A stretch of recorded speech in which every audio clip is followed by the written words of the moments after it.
So guys, good morning, Monday. In the morning, nagagawa ako ng breakfast sa alaga ko na kalate. French fries panakit ang breakfast ng alaga ko ngayon, Monday.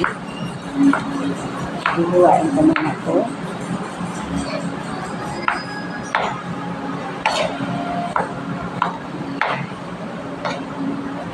Kasi ako ang mag-prepare ng breakfast na ito yung umaga. Pero pag lunch, hindi na ako. Kasi may tagaluto na ito. Hindi na po ako ang mag-prepare. Lunch at saka night, hindi ako. Breakfast, only breakfast lang. Tapos ko na ilalagay ko na siya dito.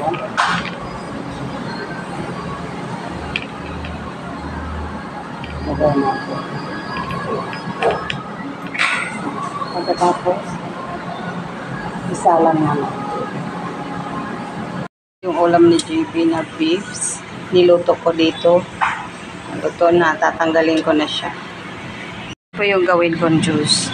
Apple, celery, at saka pipino, cucumber. Yan. Yan po ang juice ni JP, partner doon sa breakfast niya. Ito na nahiwa. Celery, apple, pipino, apple, carrot, tsaka pipino. Ilalagay ko na siya dyan. Okay. Yes. Kamote fries and burger. Okay. It's yummy.